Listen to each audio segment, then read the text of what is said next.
Hello दोस्तों, आज का हमारा टॉपिक है वान डेर वाल्स इक्वेशन। जो वान डेर वाल्स इक्वेशन है वो वास्तविक गैसों से संबंधित है। तो जो टॉपिक है बहुत ही इंटरेस्टिंग है और इम्पोर्टेंट भी है, तो वीडियो को बिना स्किप किए पूरा ज़रूर देखें।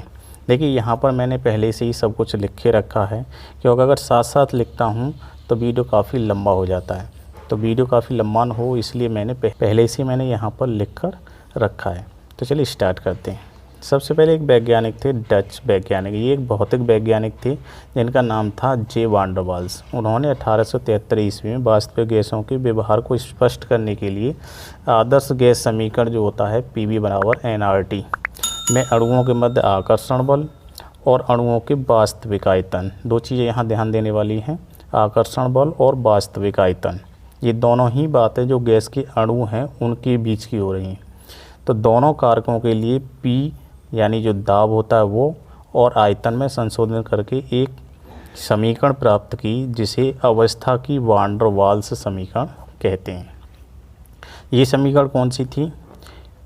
मजला कोष्ठक P + A n/v का होल स्क्वायर मजला कोष्ठक बंद मजला कोष्ठक शुरू V - n V मजला कोष्ठक बंद बराबर nRT।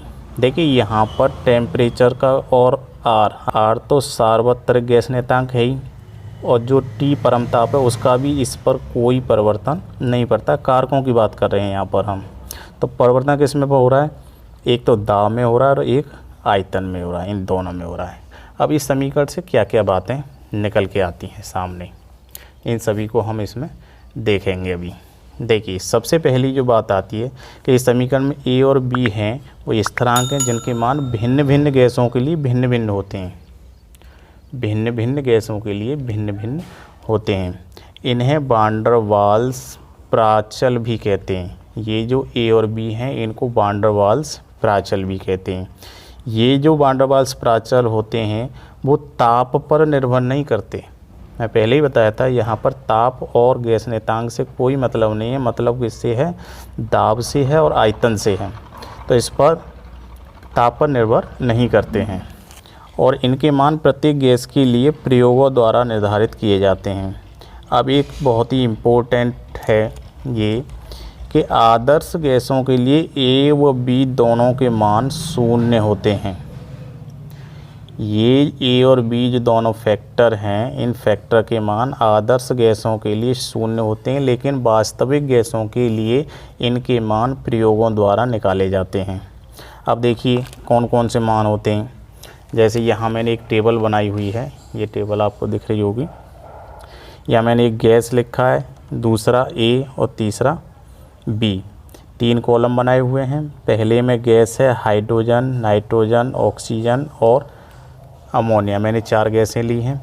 इनके मान जो A होता है उसके मान कितने? 0. हाइड्रोजन के लिए A का मान 0.244 और B का मान 0.027। अब देखिए इनके जो मात्रक होते हैं, जो A फैक्टर है उसका मात्रक होता है वर्ग लीटर वायुमंडल प्रति वर्ग मोल और B का होता है लीटर प्रति मोल। ऐसे N2 के लिए देखेंगे यहाँ पर एक अलग अलग मान है, O के लिए भी अलग है और NH3 के लिए भी यहाँ पर अलग अलग मान दिए हुए हैं। तो ये जो सभी मान हैं ये प्रयोगों द्वारा निकाले जाते हैं।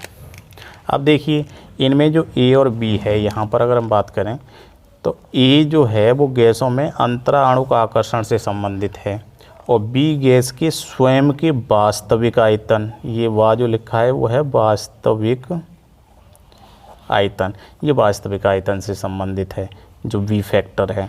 A फैक्टर अंतराणुक आकर्षण से संबंधित है। जिस गैस के लिए A का मान उच्च होता है तो उसमें अंतराणुक बल भी उच्च होगा, सीधी सी बात है। जहाँ पर A का मान ज़्यादा है वहाँ पर अंतराणुक बल भी ज़्यादा ही होगा। ऐसी गैसों को आसानी से भी द्रवित किया जा सकता है जहाँ पर A का मान उच्च हो, और उच्च होगा तो उसको आसानी से द्रवित किया जा सकता है। तो दोस्तों ये था वान डेर वाल्स समीकरण, और वान डेर वाल्स समीकरण से संबंधित जो फैक्टर हैं उनके बारे में कुछ जानकारियाँ। आशा करता हूँ वीडियो अच्छा लगे तो वीडियो लाइक करें, शेयर करें। चैनल पर नए आए तो चैनल को सब्सक्राइब करें। मिलते अगली नई वीडियो में, तब तक के लिए